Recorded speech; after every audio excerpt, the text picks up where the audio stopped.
Hey guys, welcome back to Fantasy Tipped. Julian here for another exciting episode. This one is a really important one. This is one where we take a look at the NHL schedule for this season and analyze which teams have the most favorable schedule and which teams really don't. This is an important one because it should affect who you're drafting. It's just something to keep in the back of your mind at all times to know which teams, if you draft players from them, will benefit you the most and which teams will probably benefit you the least. Before we jump into it, guys, drop a like if you haven't already and consider hitting that subscribe button if you're not yet subscribed. Really appreciate all of the support of this channel, and trust me, you won't regret it. I'm going to have so much more preseason content, and there's going to be weekly waiver wire videos as well as plenty of other content during the regular season which you're not going to want to miss.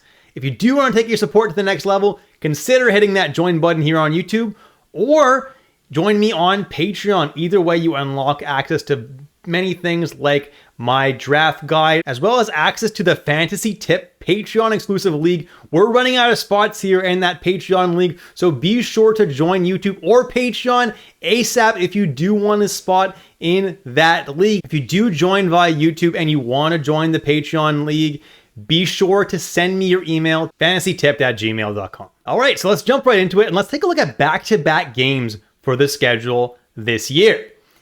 Why is back-to-back games important? Well, it's really important a lot for goalies. So if a team is playing a lot of back-to-back games, their backup goalie is obviously going to get a lot more starts because, you're just naturally going to be playing more back-to-back games. And almost always a backup goalie starts one of a back-to-back set. So if you take a look here, Carolina and Toronto have the most back-to-back games, with Montreal not far behind with 16 apiece, and Montreal having 15 back-to-back games this year.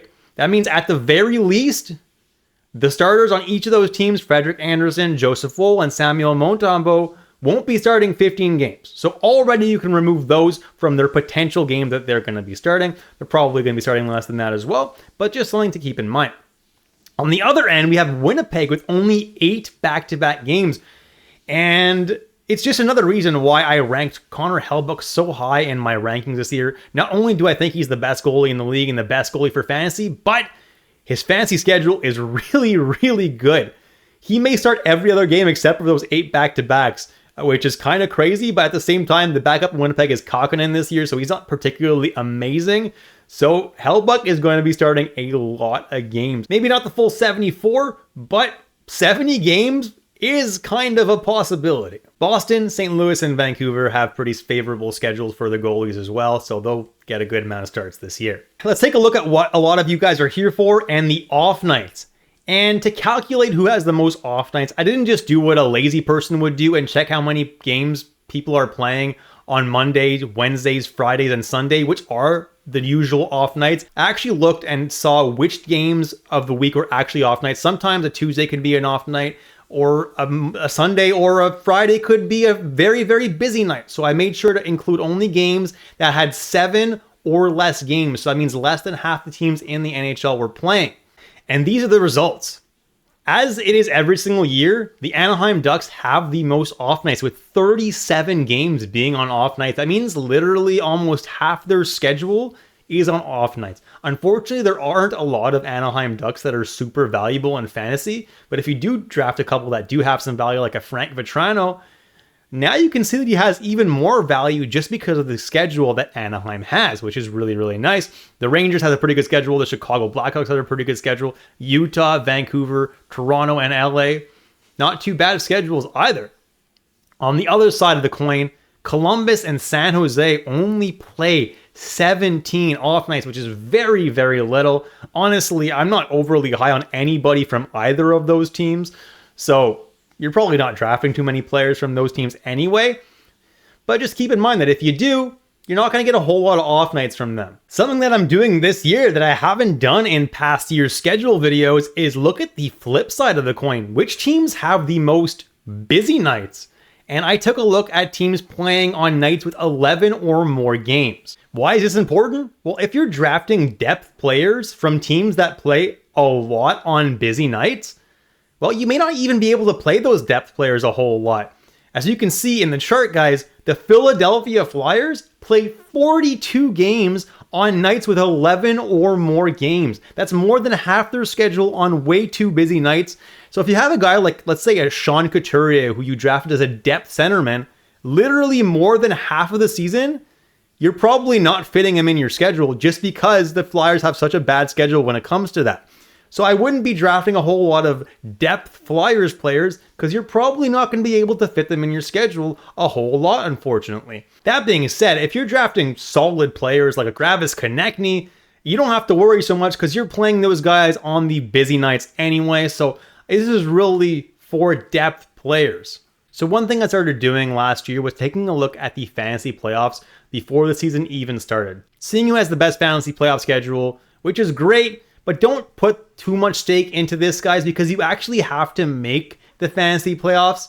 So I'm not worried too much about who has the best fantasy playoff schedule because you have to actually get there first. If you get there, then you can start making moves and trades to kind of make your team for the fantasy playoffs. But I guess this is something you can keep in the back of your mind a little bit when you're building your teams. So for the most people, your fantasy playoffs will be from week 22 to week 24. For those of you who are a little wild, your fantasy playoffs are probably running from week 23 to week 25. The reason I don't recommend that is because there's a lot of players being benched in week 25 during your fantasy finals because teams have already clinched the playoffs and they're resting players. So you really don't want to be having your finals then because it could end up being really anticlimactic. So let's take a look at week 22, the first week of the playoffs for most. And there's only two teams that have a bad schedule. Those teams are Detroit and San Jose. It's a bad schedule because they only play 2 games that week, which is really not ideal for fantasy purposes. So you're going to be struggling a little bit if you have a lot of players from these teams in your first week of the playoffs.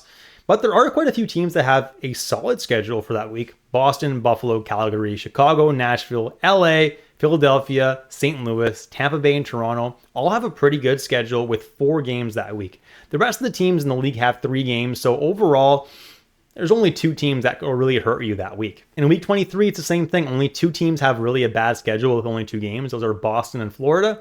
And then Buffalo, Dallas, Detroit, LA, Minnesota, Montreal, New Jersey, New York Islanders, Ottawa, Toronto, Utah, and Vancouver have pretty good schedules. In week 24, which is your fantasy finals, there are 4 teams that only play 2 games.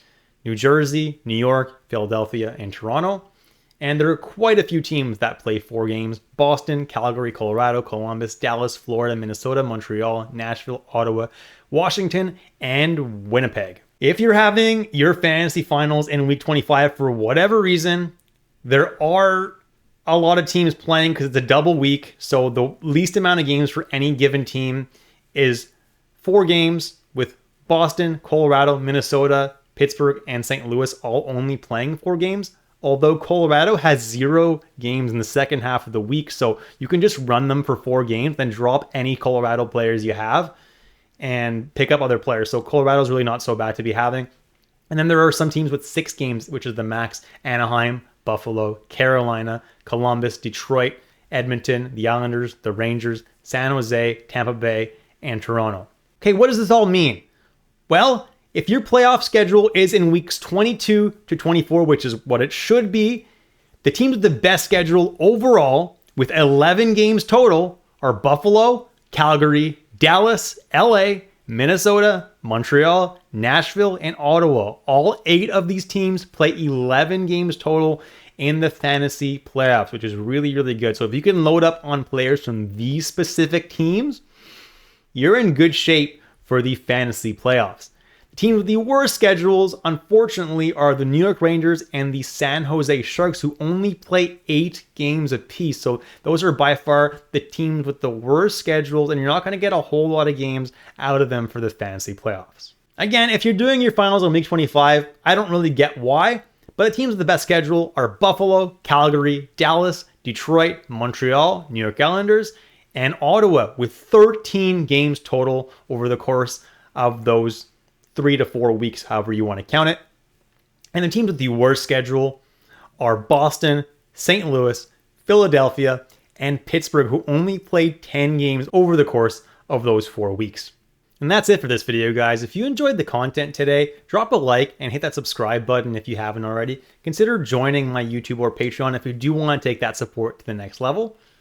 And I'll catch you guys in the next episode. of Fantasy Tipped.